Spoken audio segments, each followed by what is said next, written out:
thanks for coming, and this is about the second trailer launch of Titli. Titli is a film जो बहुत मेहनत से और बहुत टाइम लेके हमने बनाई है, and Titli is the second film of the co-production slate between YRF and DBP. And Titli is a film that started about a year and a half to 2 years ago, and between Kanu and me it started even before that. So 3 साल हो गए, almost 3.5 years. And today it gives me great pleasure to present the family of Titli. Titli is a film about a family, and that family is here.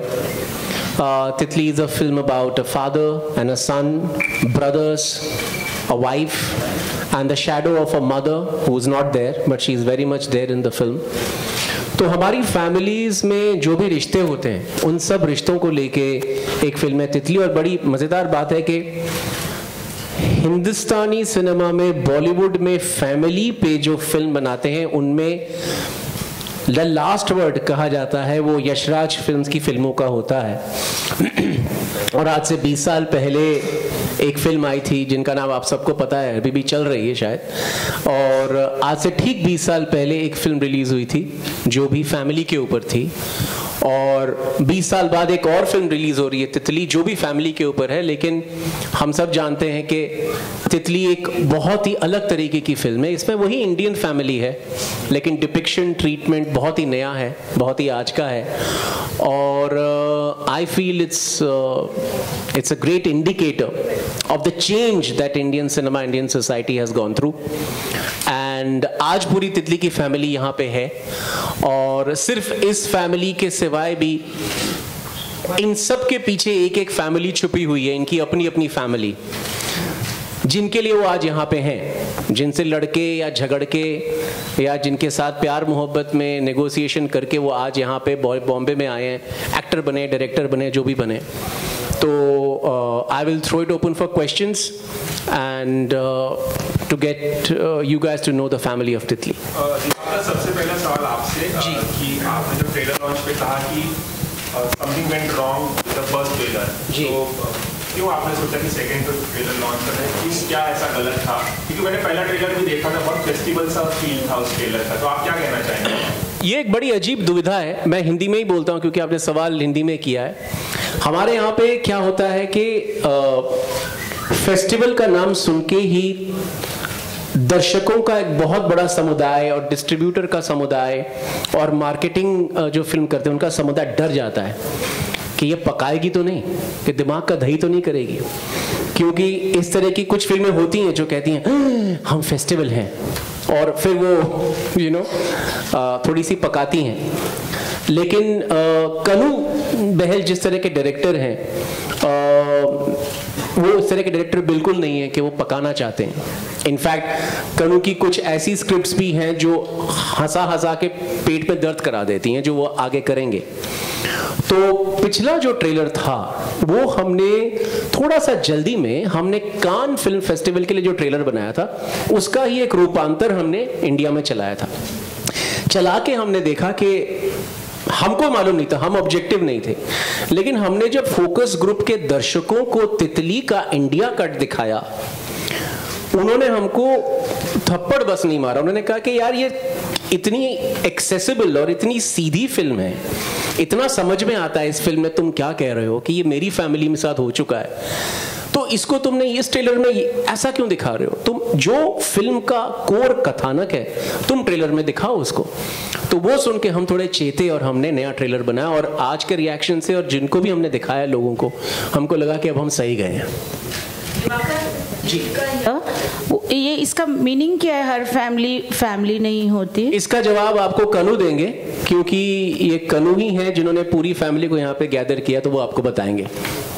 इसका जवाब हर family नहीं होती है। तात्पर्य क्या है? इसका तात्पर्य उसी में छुपा हुआ है। मुझे लगता है elaborate कीजिए। elaborate प्रसंग सहित व्याख्या। हर फैमिली नहीं होती मतलब वो उसमें फैमिली से जुड़े हुए जो बहुत सारे अलग अलग संदर्भ हैं वो हम खोलना चाह रहे हैं, अलग अलग पर्सपेक्टिव्स खोलना चाह रहे हैं। फैमिली में बहुत कुछ हो सकता है, डिस्कॉर्ड भी हो सकता है, डिफरेंसेस भी हो सकता है, हो सकते हैं। खासकर इंडियन फैमिलीज बहुत ही ज़्यादा स्ट्रेंज होती हैं। जैसे हम लोग आपस में बात करते थे शूट में, तो एक हमारा अपना कोड था कि हिंदुस्तानी फैमिलीज में से एक चाय पियोगे मोमेंट बहुत ज़्यादा होते हैं, जैसे कि बहुत ज़्यादा झगड़ा होता है, बहुत ज़्यादा तकरार होती है और 1 घंटे तक 1.5 घंटे तक सब प्लेट कप तोड़ने के बाद कोई एक दूसरे से बात नहीं करता और फिर झगड़ा खत्म होता है चाय पियोगे से। तो इंडियन फैमिलीज बहुत पेक्यूलियर होती हैं और कई तरह से डिसफंक्शनल भी होती हैं। Somehow there is this thing कि we are not very good talkers.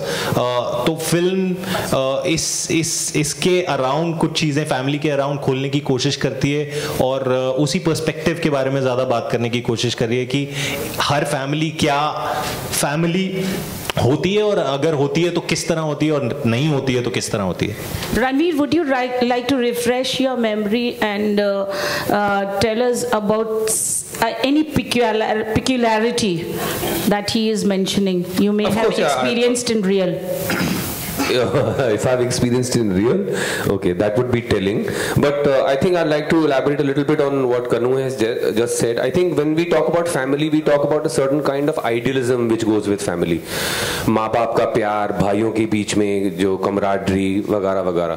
I think what her family नहीं होती means is that lot of times you find people thrown into those relationships, but they are missing the core emotions. कि भाई और भाई वो भाई तो हैं लेकिन कमराडरी नहीं है, भाईचारा नहीं है। अगर माँ बाप हैं, अगर बाप बच्चा है तो बाप का प्यार है बस होना चाहिए, बट एक्चुअली वो इज इट प्यार या प्यार के साथ is there some kind of violence associated with it. अब आप जो कह रही थी जैसे मेरा कोई अपना पर्सनल एक्सपीरियंस, तो एक चीज जिसने मुझे इस स्क्रिप्ट की ओर बहुत खींचा था, because I have seen certain amount of violence travelling family to family, generation to generation. मेरे भाइयों ने मुझे पीटा, क्यों? क्योंकि मेरे पिताजी ने उनको पीटा। मेरे पिताजी ने उनको क्यों पीटा? क्योंकि मेरे दादा ने मेरे पिताजी को पीटा। तो this is part of how our families, but I am saying इसको कहते हैं हम लोग फैमिली है, but is it family? That is what it means कि हर फैमिली नहीं होती। So meaning कि core emotions from relationships have mutated when they meet with reality. Like I said, family के साथ कुछ idealism जुड़ा हुआ है। In fact आप YRF की फिल्में देखें या धर्मा प्रोडक्शंस की फिल्में देखें, it's all about loving your family। इतने दशक तक हम जो darker side of Indian family है उसको कारपेट के नीचे धकेलते आए हैं। तो पहली बार एक फिल्म ऐसी आई है तितली जो कि उन चीजों को कारपेट को उठा रही है, उन चीजों से कि what are the darker aspects of the Indian family. उसमें पेट्रियार्की भी है, उसमें जो फैमिली का आइडियलिज्म है, व्हेन इट मीट्स रियलिटी, किस तरह से वो इमोशंस और वो रिलेशनशिप्स म्यूटेट करते हैं, व्हिच मेक्स यू वंडर कि is this what it's actually supposed to be. एक उदाहरण दूंगा, आप में से काफी सब जर्नलिस्ट ही हैं, आप में से किनके पिताजी ने बोला था कि वाह तुम जर्नलिस्ट बनने जा रहे हो? किसने बोला? आपको नहीं बोला था ना कि ये रहा फॉर्म इंजीनियरिंग कॉलेज का, ये रहा फॉर्म इंग्लिश में एमए का, ये लो पकड़ो उधर जाओ करो। जब आपने कहा नहीं पिताजी मैं पत्रकार बनना चाहता हूं, या माँ मैं पत्रकार बनना चाहता हूं, तो तमाचा पड़ा होगा। या रात को माताजी मासी को फोन करी, पता नहीं क्या कह रहा है, जर्नलिस्ट बनेगा।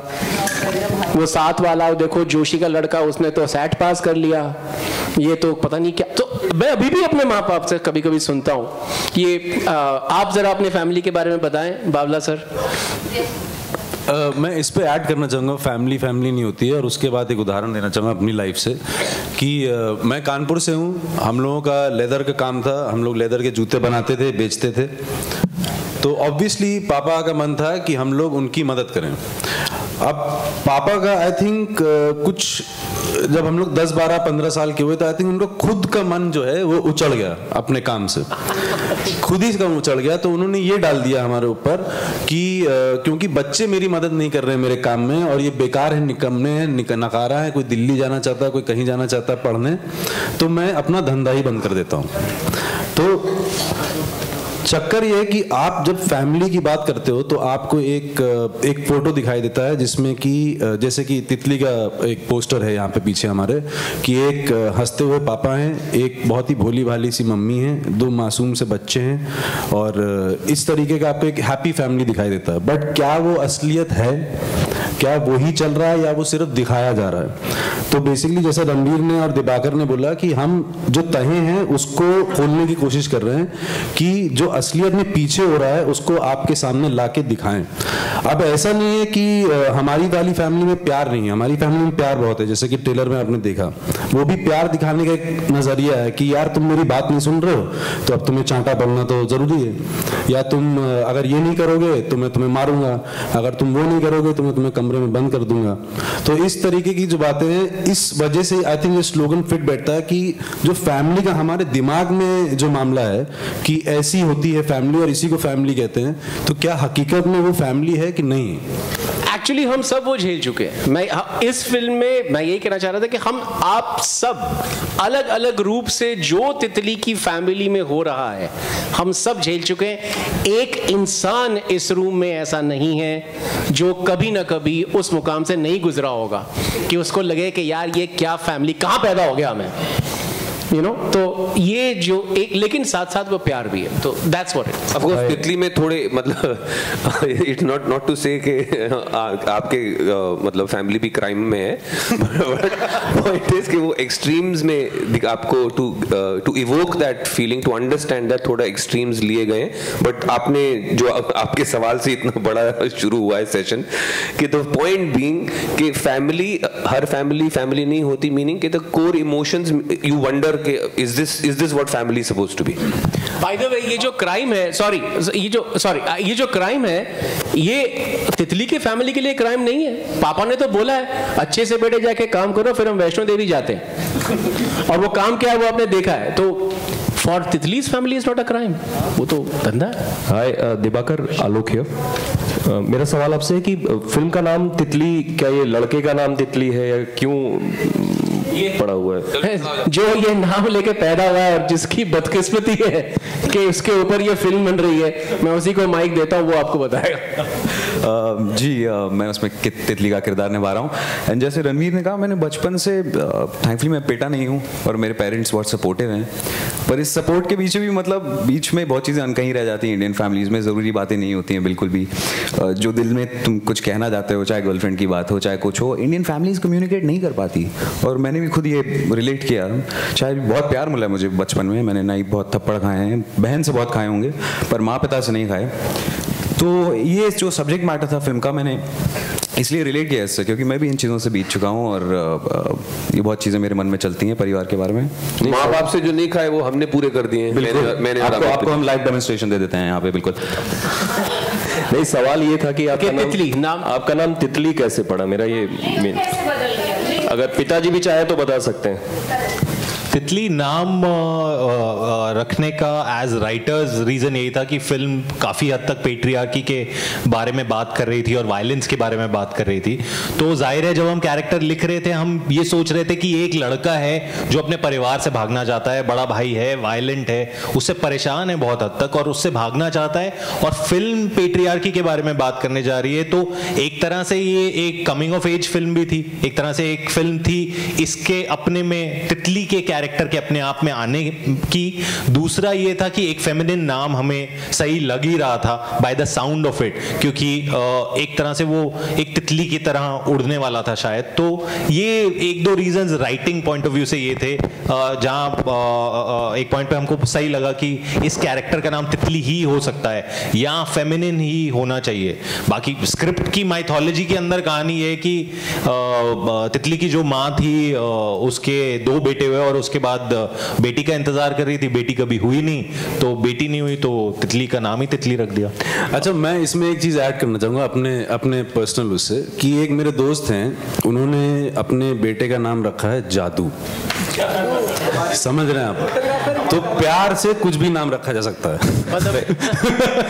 और फिर वो प्यार से रखे हुए नाम को दबाते दबाते उम्र गुजर जाती है। जैसे मेरा एक पेट नेम है जो कि मैं बिल्कुल 20 साल से दफना चुका हूँ उसको, तो वो बता नहीं सकता। मैं कह रहा हूँ दफना चुका हूँ, आप कह रहे हैं आज बता दीजिए, आज खोल ही दो। फैमिली का राज बोल देंगे आज। रणवीर, क्या ये राज मेरे साथ ही जाएगा? मैं I can take a guess, पोंदू। नॉर्थ में होता है, वैसे नॉर्थ में अचानक पिताजी बुलाते हैं, लवली ओए लवली, फिर एक 6 फुट का एक बहुत बड़ा एक लड़का सीढ़ी से नीचे उतर। हमारे नेबर्स थे जिनके 2 भाई थे, कजन्स, जिनके एक्चुअली नाम थे पोसू एंड पादू। और प्लीज डोंट, मैंने गलती करके एक दिन उनकी मम्मी से पूछ लिया, आंटी इनके नाम आपने ये क्यों रखे हैं? And you can be sure कि स्टोरी वही थी जो आपको नाम से लग रहा है। नामकरण का एक और एग्जाम्पल देता हूँ हमको, कि हम लोग छोटे छोटे थे तो गोमती एक्सप्रेस में हम लोग कानपुर से दिल्ली जा रहे थे। मेरा नाम नवीन था और मेरे छोटे भाई का नाम सचिन था। तो मेरी माँ ने किसी और लेडी को सुना वहाँ पे, अमित सुमित ऐसे करते हो, तो उनको ये ना बड़ा अच्छा लगा कॉम्बिनेशन, अमित सुमित अमित सुमित, तो उन्होंने ट्रेन में ही नाम बदल दिया हमारा। तो हम लोग कानपुर से चले और दिल्ली तक पहुँचते पहुँचते हम अमित सुमित थे और हाईली कंफ्यूज थे 1 साल तक। तो नाम तो कुछ भी हो सकता है। रणवीर, ट्रेलर में एक लाइन है कि शादी भी फैमिली प्लान से होती है, तो इस प्रथा में आप कितना बिलीव करते हैं और आप क्या अपनी लाइफ में कंटिन्यू करना चाहेंगे आप इसे? मैं सवाल नहीं समझा, क्या फैमिली प्लानिंग? शादी भी फैमिली प्लान से होती है, ये ट्रेलर में एक लाइन है। हाँ। तो आप इस प्रथा में कितना बिलीव करते हैं?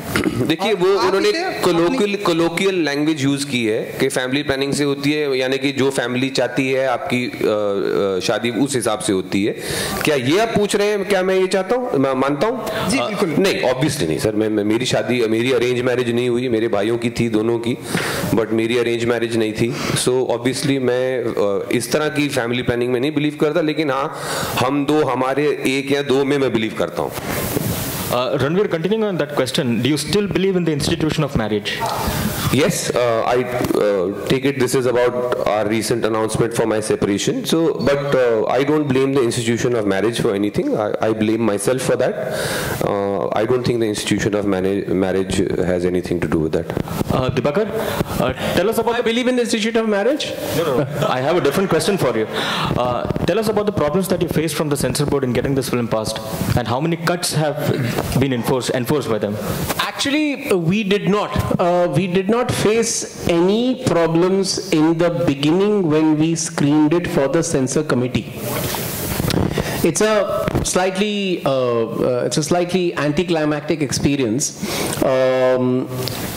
Kanu and I were there for the first committee hearing, and they hadn't cut a single second of the whole film, and we were very overjoyed. But they had said that because of the strong language being used, we will leave it to the chairman's discretion as to what's to be done. Then I think we waited to be called by the chairman for a long time, and we were slightly hazy about the procedure. We couldn't understand what was happening, and then I think the chairman called us after about 2 weeks. 2 weeks, and then he recommended that because of the strong language in the film, we go in for a revision committee. We went for a revision committee. The revision committee actually passed the film without any dilution of the strong language, except for 3 scenes. Yeah, 2.5 scenes. Yeah, 3 scenes where they said that the repetition of the strong language should be reduced to 50%, something like that.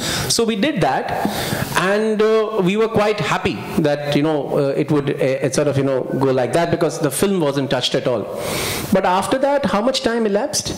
Another couple of weeks. Maybe more. After, I think about a month. After that, we were still not getting our certificate for about a month, and then we requested the censor board and the chairman to sort of look into our matter. Then we went there and met the chairman again, and the chairman looked at the revision committee's revising committee's recommendations and said that because of what was the reason?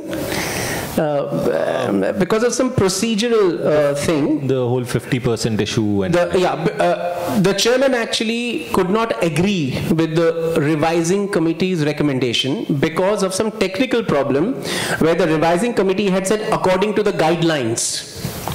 Now, apparently the guidelines say something else. So we were further confused. We went back and looked at the guidelines. We couldn't understand which guidelines we're talking about. Then again, we met the chairman. And then the chairman told us to sort of, reduce the strong language in all the other scenes. And yeah, correct? That's what he said. Yeah. So then we had to reduce the strong language in some other scenes as well. And after that, there was another period of waiting, and then we got the censor. So we've been left slightly confused with the whole process, but thankfully, the film hasn't been hurt at all. So that was our experience. And later on, we were told that apparently the recommendations of the revision committee cannot be superseded by anybody else, even if it's the chairman.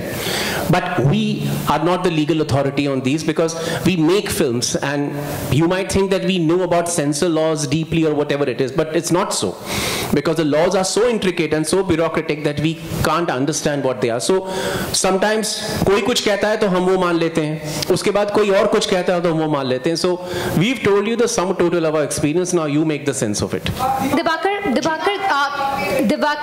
hi. The protagonist, okay, here to your left. Hi. The protagonist in your film is, like Kanu said, trying to escape a violent and patriarchal society. So do you think he stands for the young Indian man, or do you think this is a film that's going to resonate more in B&C centers? I think first of all he stands for Kanu. because he's been, during the making of the film I realized I got phone calls from the crew कि ये कनु ना शशांक को कनु बना रहा है, क्योंकि कनु की उम्र ज़्यादा है, उसकी वो एक्टिंग वाली शक्ल नहीं है, इसलिए उसने शशांक को लिया और उसको अपने इमेज में पूरा बना के फिर उसको डाल रहा है, फिर अपने पिताजी को भी कास्ट कर दिया as his Pitaji. So first of all, it stands for Kanu. Now, why? That you'll have to ask Kanu. Secondly, I think any family from Delhi to Kanpur to Buenos Aires to Berlin to Nairobi to Jakarta can get this film. I have personally seen proof to this fact. I think family is the most fundamental unit of society that is known to man. और उस society में अपने ही कुछ चलते रहते हैं, अटकलें चलती रहती हैं. और वो अटकलें भी हम सब जानते हैं. बाप इंग्लैंड में भी बाप है, हिंदुस्तान में भी बाप है, नॉर्थ पोल में भी बाप है. बेटा बेटा ही होता है हर जगह. सो दैट एंड फैमिली, बीवी, डॉटर इन लॉ पूरे वर्ल्ड में एक है. मैंने सब जगह थोड़ा सा घूम के देख लिया. It's not change. So everybody should get this. एक minute. I just want to let Kanu finish the question कि इसको क्यों चुना, अगर खुद क्यों नहीं एक्टिंग की. Sorry, can I get the question again? No, I mean I'd asked him. Oh. Kanu, you have cast your dad in the film. So कुछ अपनी लाइफ से कुछ अपने फिल्म में लिया है इसमें? It's got a lot. Actually, it's based on personal experience. That's where it stemmed from. Film की शुरुआत वहीं से हुई थी.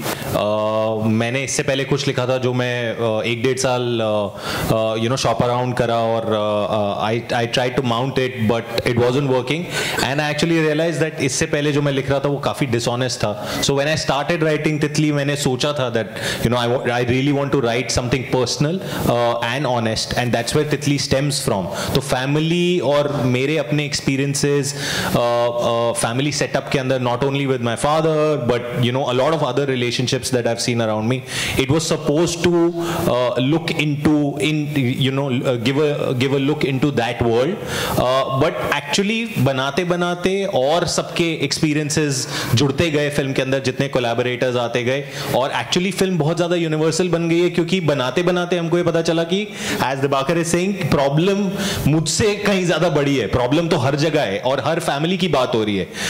तो चाहे वो सिद्धार्थ हो जो सिनेमेटोग्राफर था, जो या शरद हो जिसने फिल्म लिखी है मेरे साथ, या फिर वो नम्रता हो जो एडिटर है, उसकी अपनी माँ के साथ रिलेशनशिप वैसे ही थे जैसे मेरे अपने फादर के साथ होंगे, या हम सब के अपनी फैमिलीज में रहे। तो वो सारे एक्सपीरियंसेस जुड़ के फिल्म बहुत ज्यादा यूनिवर्सल बन गई।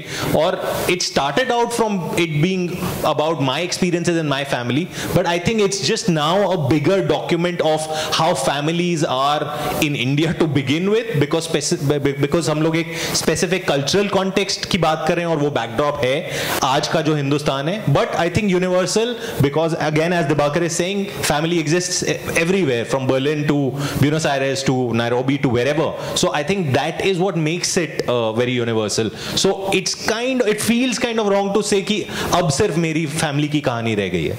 अब सवाल ये बनता है कि आपको भी क्या जबरदस्ती शादी करने को कहा गया था जैसे इनको जबरदस्ती बहू बना के लाया गया? So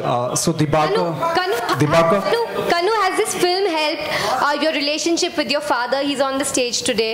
So through the film, has your relationship evolved?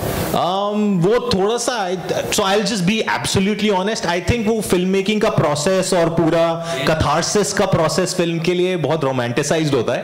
मुझे एक्चुअली लगता नहीं है कि कुछ रिजॉल्व होता है, and resolutions are not that simple.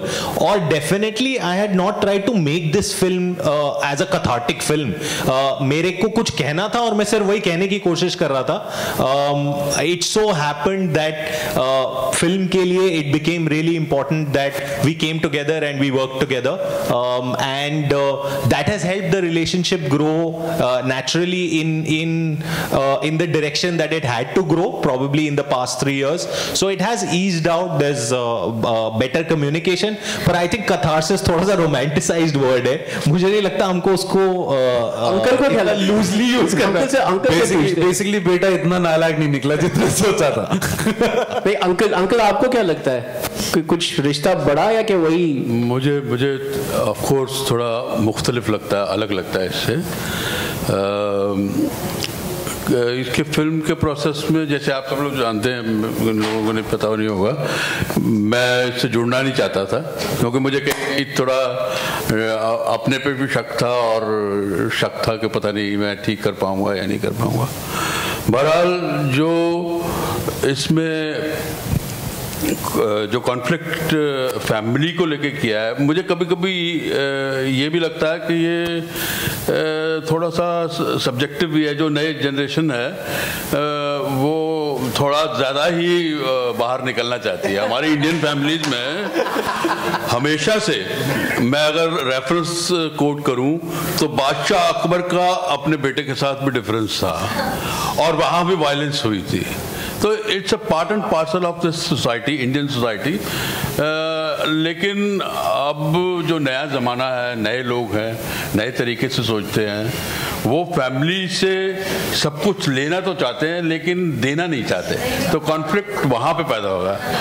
तो मेरी ये सब्जेक्ट अपनी पर्सनल ओपिनियन है। मैं कई जगह कंटेंट को लेके थोड़ा तितली से मुत्तफिक नहीं भी हूँ, लेकिन क्योंकि मैं एक्टर हूँ, मैं इसका हिस्सा हूँ, मैंने बड़ी ईमानदारी से कोशिश की है अपना कैरेक्टर पोर्ट्रे करने की।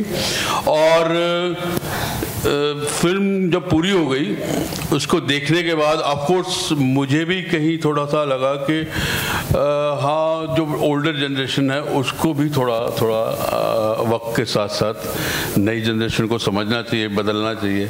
मतलब दोनों तरह का हुआ है। I think something beautiful which I have seen, if I may today in front of everyone say this, I've never told Kanu also.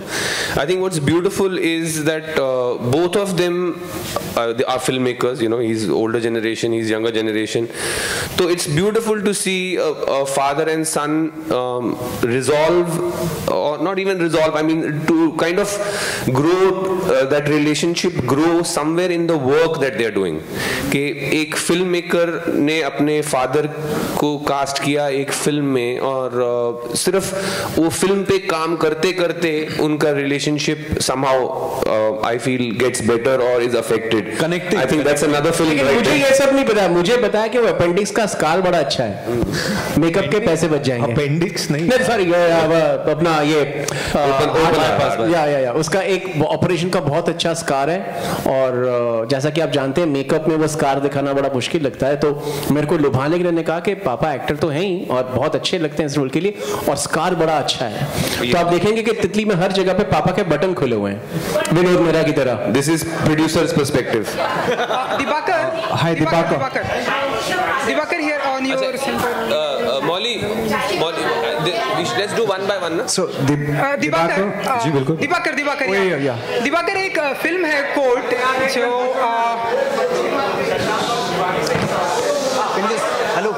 Diwakar एक फिल्म है कोर्ट जो ऑस्कर में जाने के लिए काफी डिबेट चल रही है, तो मैं आपसे जानना चाहूंगा क्या वो आपने फिल्म देखी और आप चाहते हैं कि वो फिल्म ऑस्कर में जाए? मैंने अभी तक फिल्म नहीं देखी, लेकिन मैं चाहता हूं कि इंडिया से जो बेस्ट 3-4 चुनिंदा फिल्में हैं उनको लेके उनमें डिबेट हो कि इनमें से कौन सी जाएगी ऑस्कर में, बस। शिवानी, आप एक अकेली एक ब्यूटीफुल लेडी हैं, तो हम चाहेंगे कि आप किरदार के बारे में बताएं, अपने कैरेक्टर के बारे में बताएं, क्योंकि यश राज की फिल्म से डेब्यू कर रही हैं आप, जल्दी लोगों को मौका नहीं मिलता। ऑन योर सेंटर यहाँ पर, हाँ, तो कुछ अपने किरदार के बारे में अगर आप बता सके तो। हाय, मेरा कैरेक्टर नीलू बहुत ही स्ट्रॉन्ग लड़की है। स्ट्रॉन्ग इन व्हाट सेंस कि उसको पता है एग्जैक्टली उसको क्या करना है और क्या चाहिए लाइफ में। जनरली क्या होता है, अगर हमारी फैमिली हमको फोर्स कर देती है किसी सिचुएशन में कि तुम ये पढ़ लो और अब तुम्हें साइंस ही लेना पड़ेगा, तो बहुत सारे बच्चे ऐसे भी होते हैं कि ठीक है अब साइंस ले लेंगे, चलो ठीक है, पर बहुत सारे बच्चे ऐसे होते हैं कि एंड तक लड़े रहते हैं कि नहीं मुझे नहीं साइंस पढ़ना, और दे नो एग्जैक्टली अगर मैं साइंस लूंगी तो अब मुझे क्या करना है। तो आप एग्जैक्टली जानते हो, तो नीलू को एग्जैक्टली पता है कि अगर मैं इस सिचुएशन में चली गई तो अब मैं इस सिचुएशन से कैसे बाहर निकलूंगी। तो जैसे ही वो सिचुएशन में पहुंचती है उसका दिमाग चलना शुरू हो जाता है कि उस सिचुएशन से बाहर कैसे निकलना है। एंड जैसे फिल्म में इसके साथ मेरी तितली के साथ मेरी शादी हो जाती है, तो उसके बाद वो उसकी मर्जी के खिलाफ होती है, वो नहीं चाहती कि उसकी शादी तितली से हो, और वो कैसे उस फैमिली से बाहर निकलने के लिए, या वो भी एस्केप करना चाहती है, तो हम दोनों ही एस्केप करना चाहते हैं उस फैमिली से, और फिल्म उसके अराउंड रिवॉल्व कर रही है। चल पूरी कहानी मत बता दियो। Please Diwakar, allowing her to go and meet her boyfriend. Now, when you talk about universal appeal in the film, how does this kind of reconcile with that? How real is this in the now? I think the audience will have to answer for itself, because this is something I can't answer for the audience. लेकिन मुझे तो लगता है बहुत ही real और universal situation है. And in any case, I don't think our job in the film is to, put out correct relationships or take responsibility for what might be, what needs to be portrayed in a correct way or whatever way. Our job is to mirror what we are seeing around us, and I think that's what we've tried to do through the film. नहीं, इसके पीछे there's one more reason, because I think Kanu was being extremely smart when he plotted the character graph of Neelu and तितली. क्या होता है कि फिल्मों का एक बहुत ही पुराना रिवाज है, तकरार फिर प्यार, इकरार, तकरार फिर इकरार या प्यार, करेक्ट, प्यार का इकरार। पर तकरार से अगर शुरुआत नहीं होती तो फिर प्यार का मजा नहीं आता। आई थिंक तितली में जो सबसे ह्यूमन चीज है, क्या होता है कि मेरे को याद है कि मैं जब अपनी गर्लफ्रेंड को अपने घर लाता था, तब से और जो मेरी वाइफ है अभी, तब से मेरा अपने पेरेंट्स से रिलेशन चेंज होने लगा। मैं गर्लफ्रेंड को मैं बड़ी इनोसेंटली घर लाता कि देखो मिल लो भाई, मेरी गर्लफ्रेंड है, क्या पता मैं कल शादी कर लूं।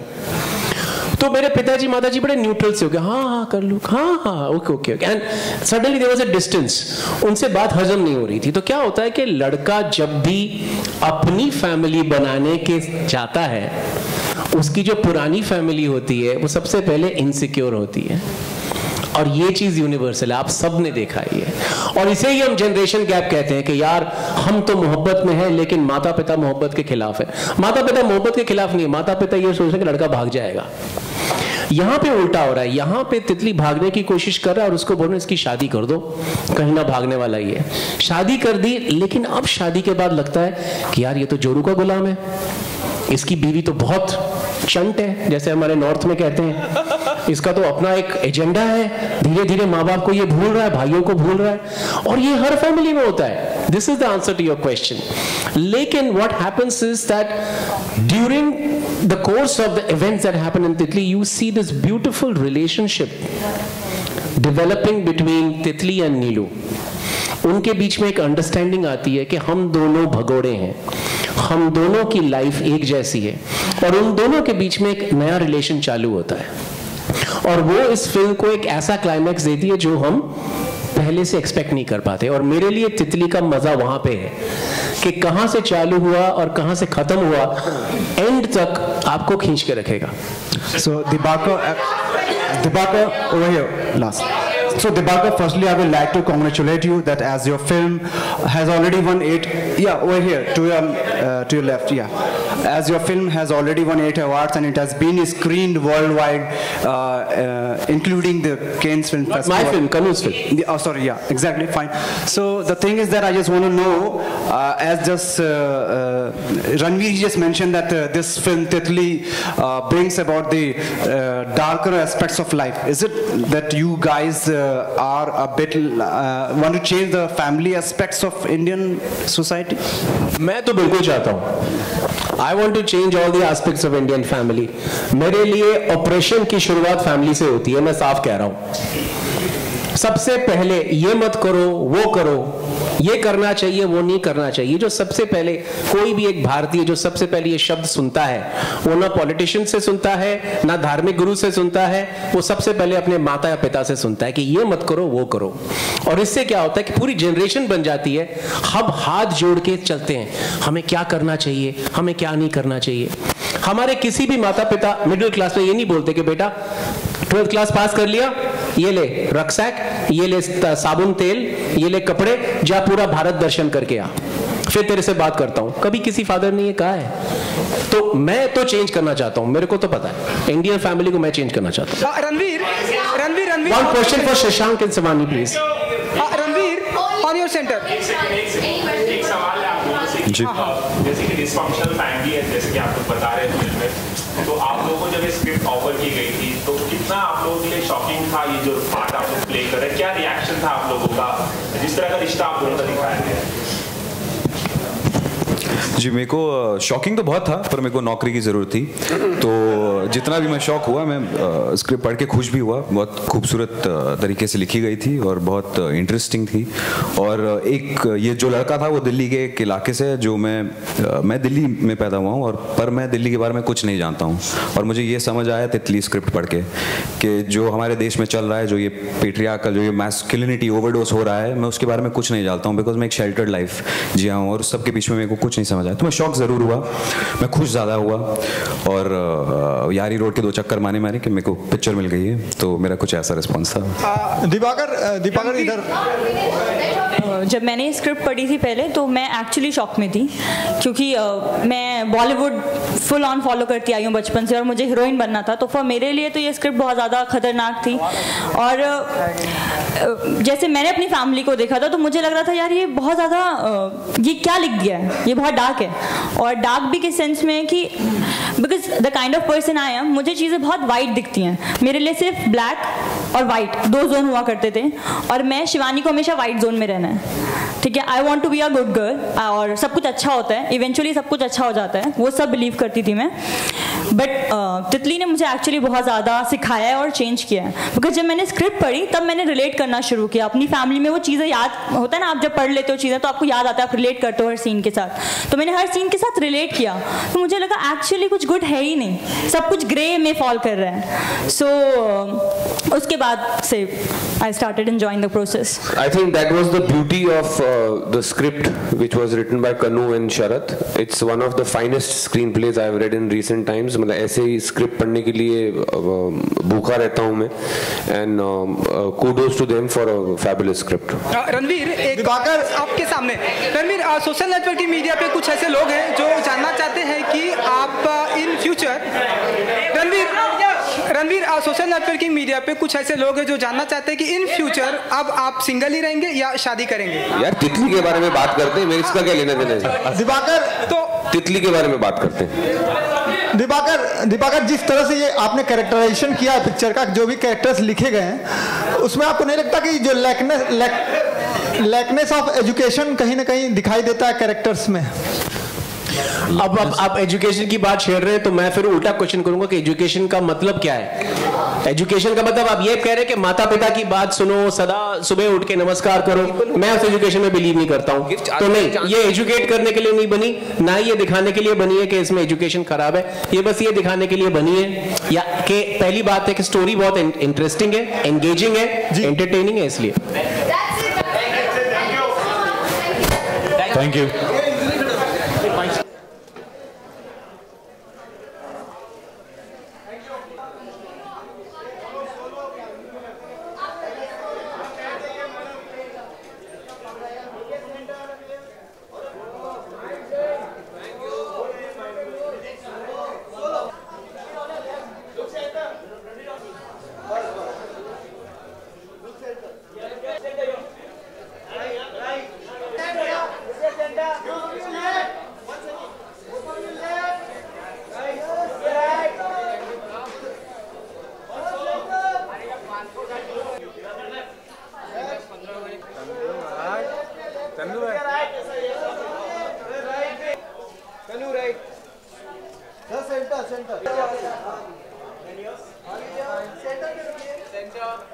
एकदम सामने देखिए, सामने।